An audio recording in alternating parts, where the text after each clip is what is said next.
오늘 눈물의 밤에서 기쁨의 아침으로라는 제목으로 함께 은혜를 나누고자 합니다. 이제 3월이 되었습니다. 2019년도도 벌써 2달이 지나고 3월 3일입니다.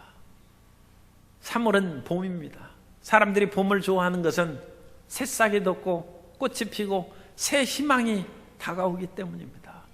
봄이 되어서 꼭 희망이 다가오진 않지만 새싹이 돋고 꽃이 피는데 어찌 우리 마음에도 싹이 돋고 꽃이 피지 않겠습니까? 그런 기대를 하기 마련인 것입니다. 그러나 봄이 온다고 해서 모든 것이 변한 것이 아니라 우리 마음 가운데 예수님이 오셔야 참다운 대전환이 일어나고 참다운 봄이 다가오게 될 줄로 믿습니다. 인생에는 어두움이 많습니다. 그러나 예수님이 오시면 우리 속에 빛이, 밝음이, 꽃이, 희망이 솟아나게 되는 것입니다. 오늘 우리 말씀을 통하여 어떻게 어두운 밤에서 기쁨의 아침으로 맞이하게 되는지 함께 은혜를 나누고자 합니다.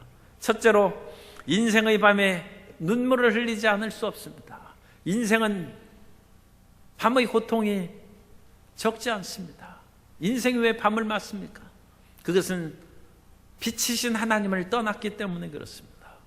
하나님은 빛과 생명의 원천이신데 인생이 하나님을 등지고 살아가기 때문에 어둠 속에 살아가는 것입니다. 하나님을 떠나서 우리 마음 가운데는 삶의 허무와 무의미가 가득하고 하나님을 생각하면 마음에 두려움이 생긴다는 것은 하나님과의 관계가 단절되었다는 것입니다. 하나님이 사람을 지으셨는데 생명의 원천이신 하나님과 관계가 단절되어 우리 마음이 불안한 것이죠. 사람의 마음이 불안한데 사람이 사람을 보면 불안한 것이죠.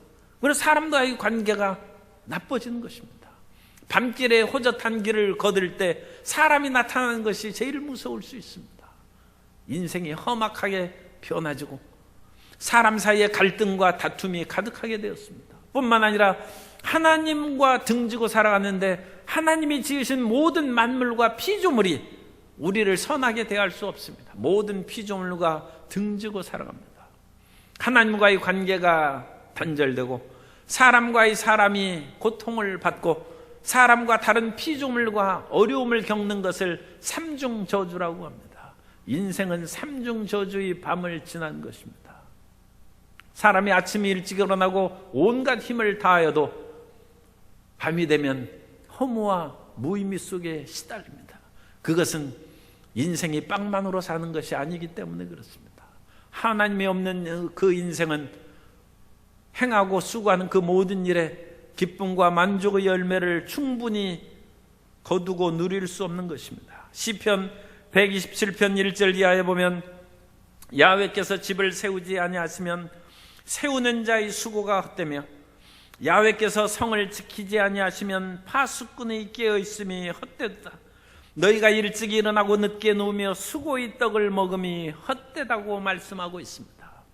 진정 하나님께서 세우지 않으면 우리의 집이 헛되고 무너지고 성을 지켜도 도적이 들고 성을 빼앗기는 그런 멸망을 당하는 것입니다. 그렇다고 해서 사람이 진정한 죄의 문제를 해결하지 아니하고 하나님 어디 계십니까? 찾아도 하나님을 발견하기가 쉽지 않습니다. 욥이 고난을 당할 때 하나님을 아무리 몸부림쳐 찾아도 하나님을 만날 수 없었습니다. 욥기 23장 8절 이하에 보면 그런데 내가 앞으로 가도 그가 아니 계시고 뒤로 가도 보이지 아니하며 그가 왼쪽에서 일하시나 내가 만날 수 없고 그가 오른쪽으로 돌이키시나 배울 수 없구나. 하나님과의 관계가 이와 같이 끊어지고 인생이 적막강산이 되었는데 사람들이 서로 화평할 수가 없습니다. 모든 사람의 마음 가운데 불안과 두려움이 다가오기 때문에 만인의 투쟁이 이루어지고 사람들이 서로를 대적하고 싸우는 것입니다. 시편 3편 1절 이하에 보면 야훼여 나의 대적이 어찌 그리 많은지요 일어나 나를 치는 자가 많으니이다. 많은 사람이 나를 대적하여 말하기를 그는 하나님께 구원을 받지 못한다 하나이다. 사람이 힘이 되지 못하는 것은 사람의 마음속에 불안과 두려움이 있기 때문입니다. 저 사람이 나를 해칠지 모른다 해서 내 손에 칼을 들고 있지 않다는 것으로 생긴 것이 악수라고 얘기합니다.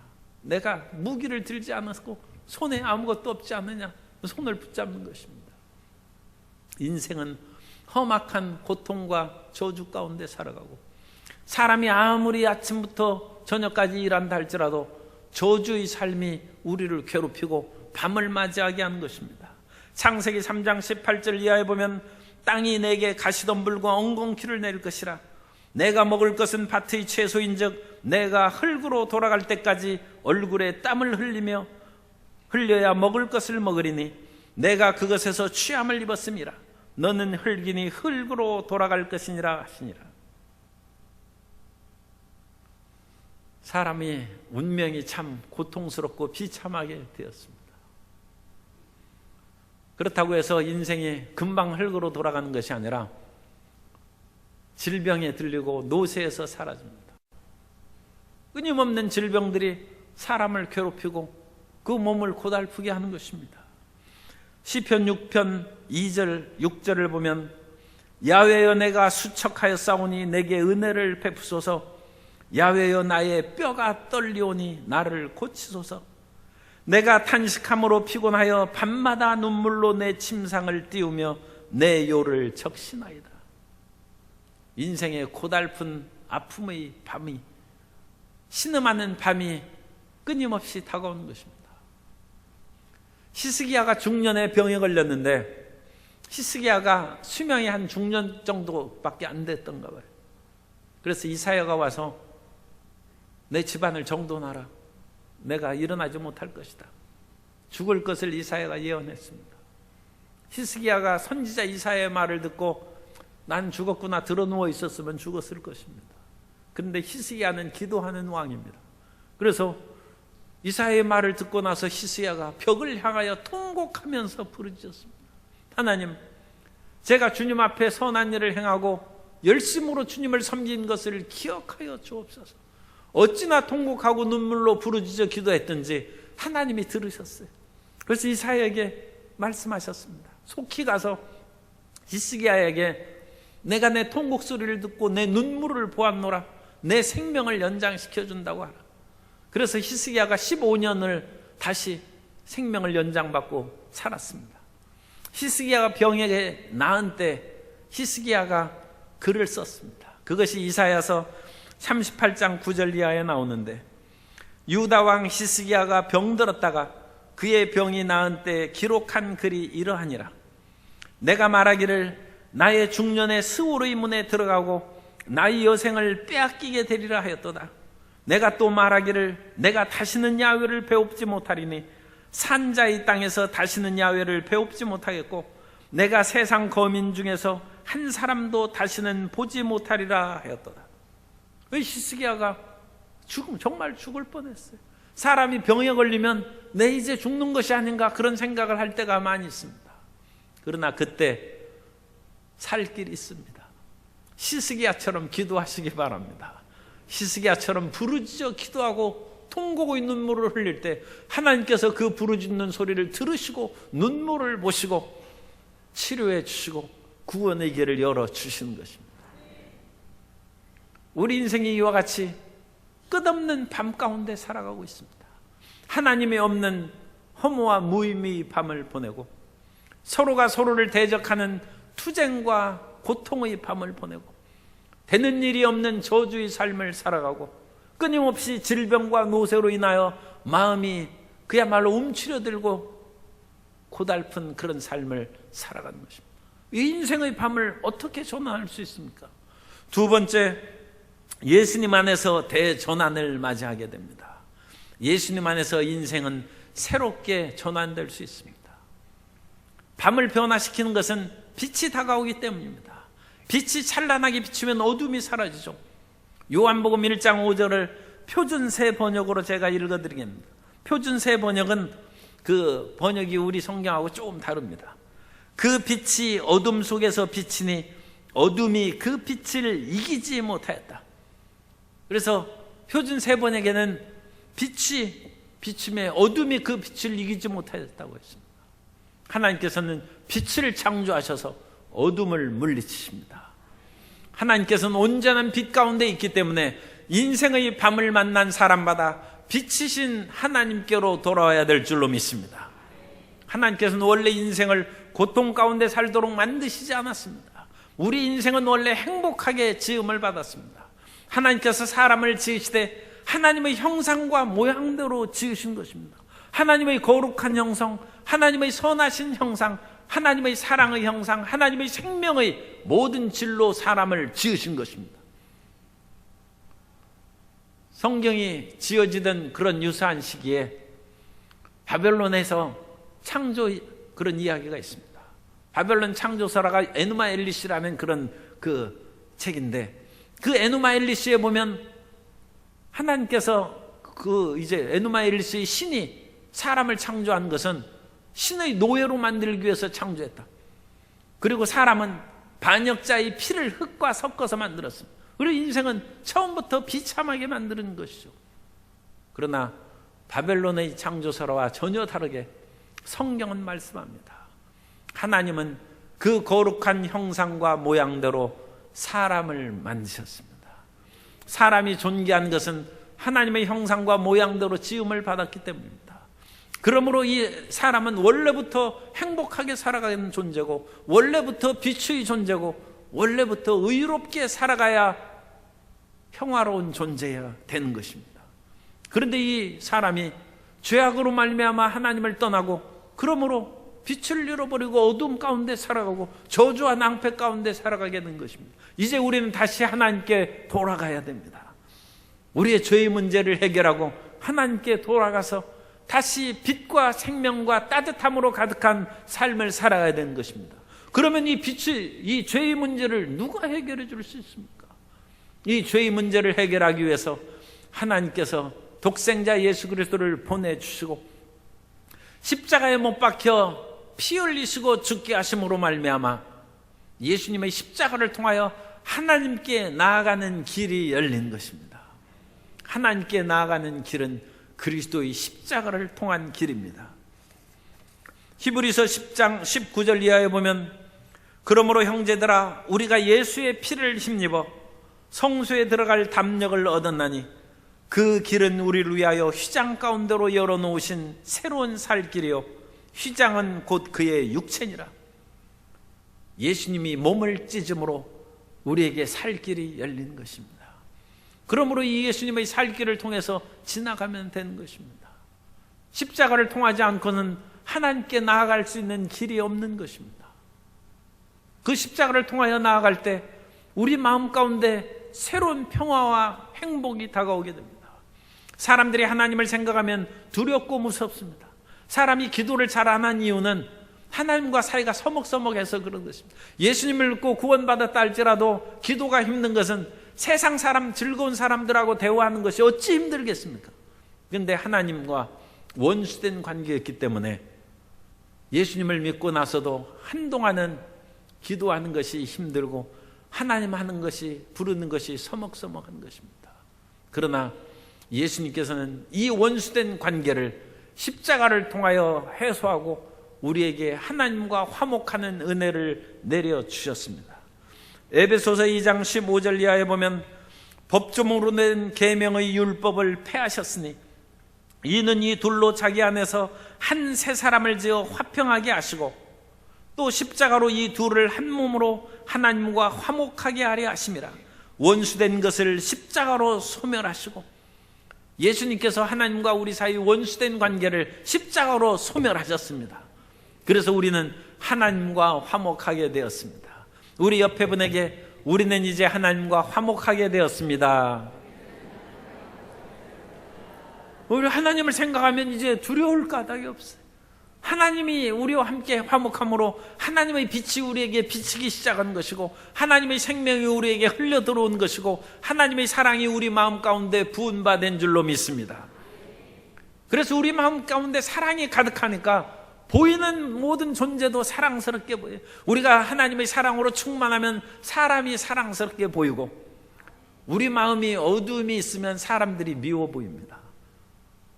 그래서 하나님과 화목하게 되었은즉 유대인과 이방인이라는 엄청난 그런 간격입니다.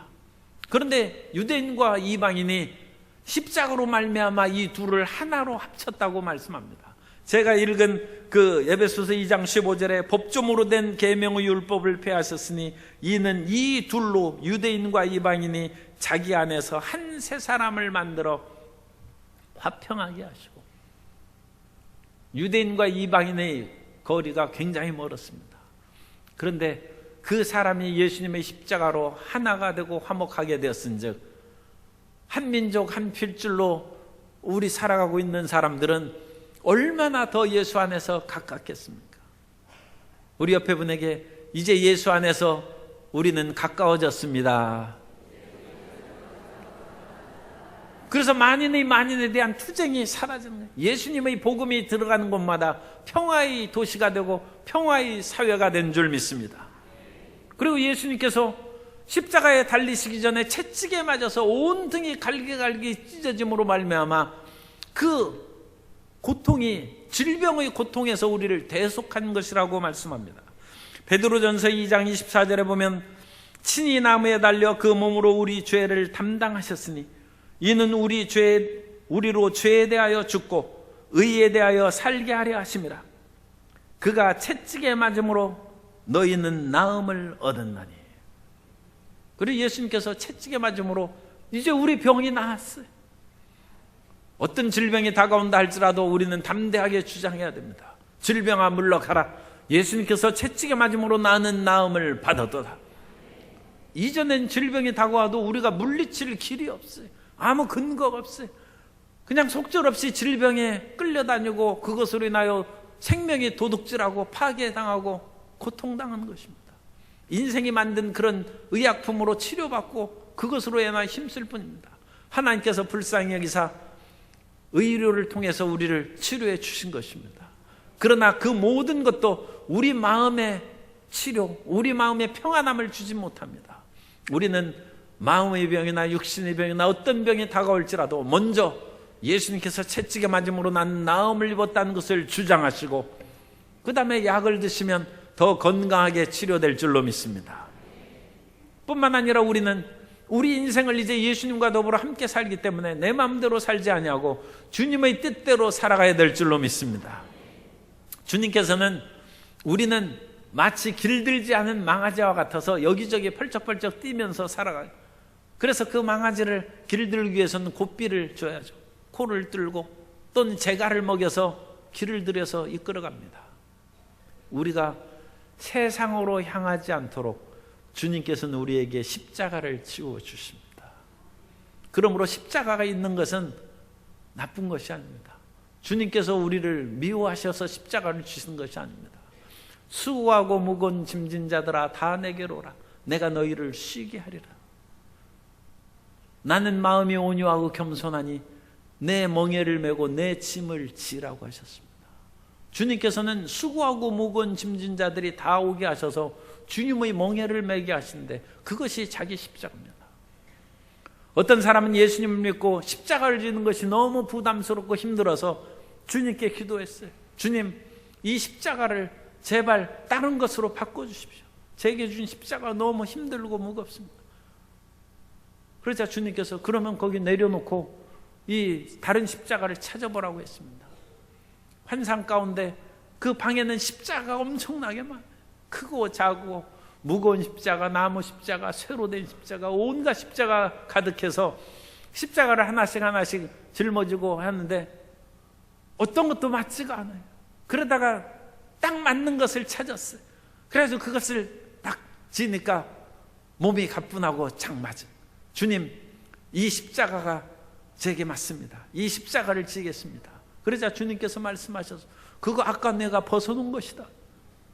원래 내가 지고 있던 십자가인데 그게 맞다니 참 다행이다. 주님께서는 우리에게 맞는 십자가를 주셨습니다. 그래서 이 십자가를 지고 주님을 따라가야 됩니다. 마태복음 16장 24절 이하에 보면 이에 예수께서 제자들에게 이르시되 누구든지 나를 따라오려거든 자기를 부인하고 자기 십자가를 지고 나를 따를 것이니라. 누구든지 제 목숨을 구원하고자 하면 잃을 것이요 누구든지 나를 위하여 제 목숨을 잃으면 찾으리라. 사람이 만일 온 천하를 얻고도 제 목숨을 잃으면 무엇이 유익하리요? 사람이 무엇을 주고 제 목숨과 바꾸겠느냐. 이제 예수님 안에서 밤을 벗어버리고 기쁨의 아침을 맞이하는 것은 주님의 뜻대로 십자가를 지고 나아갈 때 생명의 빛이 넘치게 임하게 될 줄로 믿습니다.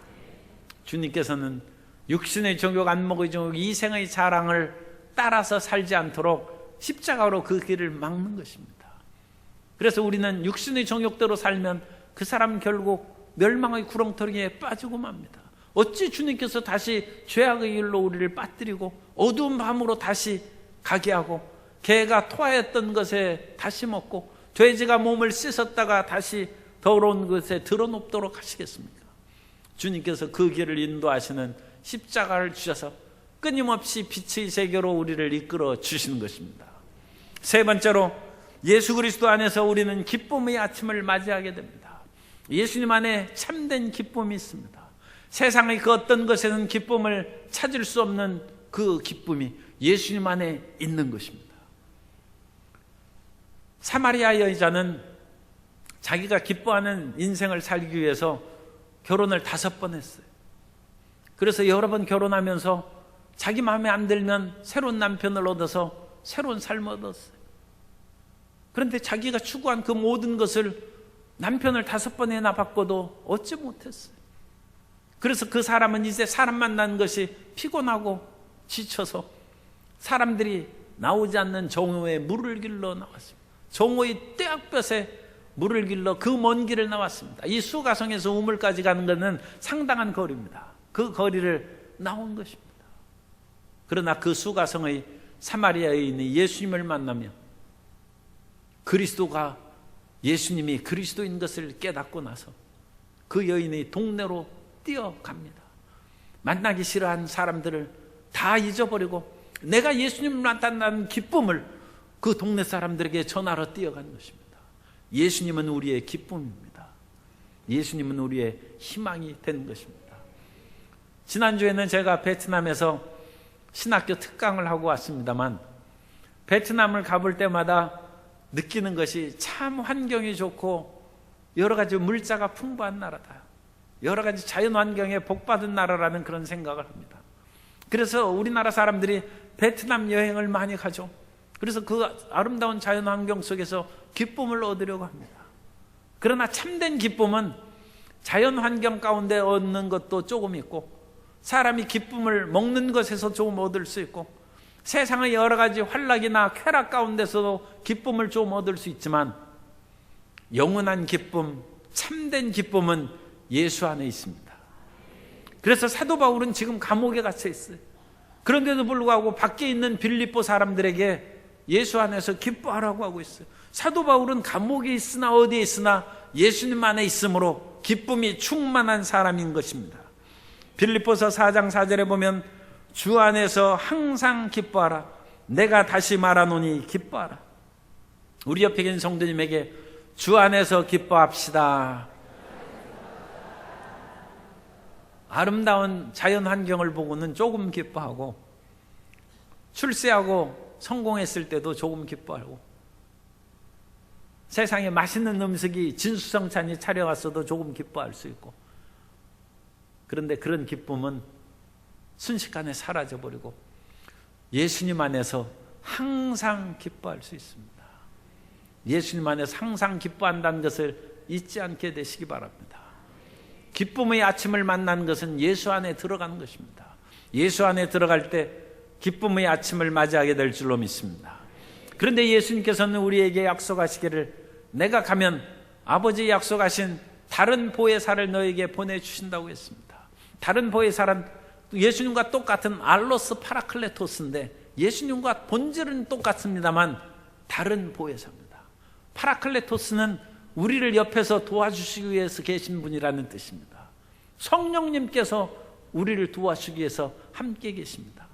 그러므로 우리가 기쁨을 얻기 위해서는 성령 충만함을 받아야 됩니다. 오늘날에도 미혼모의 문제가 참 어려운 사회 문제입니다. 부부가 같이 생활하면서도 자녀를 키우는 것이 쉽지 않아서 자녀를 하나만 낳고 많은 자녀를 낳지 않은 요즘 유치원도 그와 같이 계약하지 못하고 데모하고 여러 가지 그런 일도 있고, 참 유치원 보내고 학교 보내는 것이 쉽지 않죠. 그러니까 자녀를 키우기가 힘듭니다. 그런데 미혼모가 자녀를 낳아서 키운다는 것은 더더욱 힘들죠. 오늘날은 사실 여성의 직장과 활동이 인류 역사에서 아마 가장 최대의 기간일 것이다. 물론 앞으로는 더 여성의 그런 활동과 취업이 문이 더 넓어질 것입니다. 그러나 인류 역사 가운데 여성들이 이와 같이 자유로운 시대가 별로 없었어요. 그런데 2000년 전에는 여성은 굉장히 제한적입니다. 2000년 전에 불쌍한 사람의 대표가 고아와 과부입니다. 이 고아는 아버지가 없고 과부는 남편이 없죠. 남자가 없는 거예요. 일할 수 있는 남편과 아버지가 없는 사람이 가장 불쌍하고 가난한 사회적 약자입니다. 그런데 마리아가 예수님을 잉태했어요. 요셉이 그거 고발하면 마리아는 돌에 맞아서 죽을 수 있습니다. 뿐만 아니라 요셉이 그냥 아무 말도 않고 혼자 살라고 한다고 하면 이 마리아가 살 길이 막막하죠. 미혼모로 어찌 살겠습니까? 그런데 마리아가 성령으로 기뻐하였다. 하나님의 은혜 가운데 마리아가 기뻐하고 전혀 근심 걱정이 없는 것이 누가복음 1장 46절 이하에 보면, 마리아가 이르되 내 영혼이 주를 찬양하며 내 마음이 하나님 내 구주를 기뻐하였으면 그 여종의 비천함을 돌보셨습니다. 보라 이제 후로는 만세의 날을 복이 있다 일컬으리로다. 세상에 아무것도 없어도 성령의 충만함으로 기뻐하며 살아갈 수 있습니다. 오늘 우리가 기쁨이 없는 것은 돈이 없기 때문에 기뻐하지 않고 권력이 없기 때문에 기쁨이 없는 것이 아니라 성령 충만하지 않기 때문입니다. 돈도 물론 기쁨을 줄 수 있고 권력도 기쁨을 줄 수 있습니다만 그것은 유한한 것이고 일시적인 것입니다. 진정한 기쁨은 성령으로 말미암아 다가오는 기쁨인 것입니다. 오늘 당장 우리 예배 시간에도 기쁨이 터져 나올 수 있어요. 성령의 충만한 은혜를 입게 되시기 바랍니다. 그 성령의 역사가 밤을 보내고 뻘건 대낮에도 밤을 맞이한 사람들이 많이 있는데 성령이 임하시면 그 어두운 밤 속에 새벽의 기쁨, 찬란한 아침의 기쁨이 다가오게 될 줄로 믿습니다. 뿐만 아니라 성령께서 임하시는 것은 또한 말씀으로 임하시는 것입니다. 예수님은 말씀이십니다. 예수 충만한 것은 말씀 충만한 것이고 예수 충만한 것은 성령 충만한 것이고 다 같은 것입니다. 그런데 우리가 가장 손쉽게 우리가 붙잡을 수 있는 것은 말씀이에요. 성령님께서도 눈에 보이지 않고 손으로 만질 수 없죠. 예수님께 부르짖어 기도해도 예수님께서 우리와 함께 계십니다만 그 예수님을 체험하기까지는 우리 마음대로 되는 것이 아닙니다. 그런데 성경은 우리 안에 있어요. 말씀을 붙잡고 말씀의 기쁨을 누리게 되시기를 예수님 이름으로 축원합니다. 예레미야 15장 16절에 보면 만군의 하나님 야훼시여 나는 주의 이름으로 일컬음을 받는 자라. 내가 주의 말씀을 얻어먹었사오니 주의 말씀은 내게 기쁨과 내 마음에 즐거움이오나. 주의 말씀이 이 예레미야에게 기쁨을 주는, 예레미야가 지금 상당히 어려워요. 예레미야 15장은 예레미야의 자기 탄식입니다. 주님, 제가 어찌하여 이 세상에 태어났습니까? 어머니 왜 나를 낳으셨습니까? 그런 탄식을 하는 때입니다. 그러나 그런 속에서도 예레미야에게 하나님의 말씀은 기쁨과 즐거움이 되었다는 것입니다. 우리가 이 세상에서 낭패와 좌절을 만날 때에도 하나님의 말씀을 기억합니다. 하나님을 사랑하는 자, 곧 그 뜻대로 부르심을 입은 자들에게는 모든 것이 합력하여 선을 이루느니라. 그 말씀이 우리 마음 가운데 희망을 주는 것입니다. 하나님이 나를 사랑하시고 그리스도 예수 안에서 나를 부르셨은즉 지금 다가온 이 모든 것을 내가 극복하고 합력하여 선을 이룰 날이 반드시 다가올 것이다. 그러므로 나는 기쁘다. 말씀을 붙잡고 기뻐하는 것입니다. 이 세상에서 물과 불을 통과하지 않는 사람이 어디 있습니까? 물과 불의 환난 가운데 우리가 고통을 많이 당합니다. 그러나 하나님의 말씀을 읽으면 내가 물 가운데 지나가고 불 가운데 지날지라도 두려워할 것 없다는 것입니다. 이사야 43장 1절 이하에 보면 야곱아 너를 창조하신 야훼께서 지금 말씀하시느니라. 이스라엘아 너를 지으신 이가 말씀하시느니라. 너는 두려워하지 말라. 내가 너를 구속하였고 내가 너를 지명하여 불렀나니 너는 내 것이라. 내가 물 가운데로 지날 때에 내가 너와 함께할 것이라. 강을 건널 때에 물이 너를 침몰하지 못할 것이며 내가 불 가운데로 지날 때에 타지도 아니할 것이요 불꽃이 너를 사르지도 못하리니. 하나님 말씀을 잘 읽지 않는 집사님이 있었어요. 물론 교회를 다니고 그러죠. 그런데 말씀 읽는 것이 쉬운 것이 아닙니다. 그런데 갑자기 큰 그런 어려움이 다가왔어요. 그 남편이 전기공이었는데 그 5만 볼트 그거 수리하다가 그 감전돼 가지고 그 고압선이 그 몸을 뚫고 지나갔어요. 그래가지고 기절해 가지고 몸이 새까맣게 그을려 가지고 병원에 누워 있다는 그 소식을 듣고 뛰어가 봤더니 남편이 새까맣게 돼 가지고 누워 있는데 이 전기가 발가락을 뚫고 나갔어요. 그래서 살긴 살았는데 피가 죽어가지고 온몸이 새까맣게 그렇게 누워있어요. 그 소식을 듣고 이제 가족 친인척들이 다 와가지고 병문안하고 의문하고 얘기하는데 그 사람들의 위로의 말이 하나도 귀에 들리지 않더라는 거죠. 그 집사님의 그 아내의 말에 하나도 마음에 들어오는 것이 없어요. 그리고 거기에서 정신없이 앉아있다가 남편의 병상을 보니까 거기가 이제 크리스찬 병원, 성경이 있더라는 거예요. 사람 말은 들리지 않고 얼마나 거기에서 앉아있는데 기가 막힙니다. 성경을 펴서 읽어보니까 이게 웬일입니까? 평상시에 안 읽던 성경이 꿀송이와 같이 타요. 그래야 누가 오건 말건 성경을, 우리 성경을 자기도 모르게 며칠 동안 그렇게 빠져서 성경을 읽었어요. 그런데 남편이 갑자기 피를 토하고 시작했습니다. 깜짝 놀라서 의사를 불러서 이렇게 조치하니까 피를 토하고 남편이 깨어났어요. 보니까 이제 피를 토하니까 온몸에 새카만 피가 다 나가가지고 피부도 이제 깨끗하게 됐어요. 그 의식을 차린 것입니다. 하나님의 말씀 가운데 생명의 역사가 나타난 것입니다.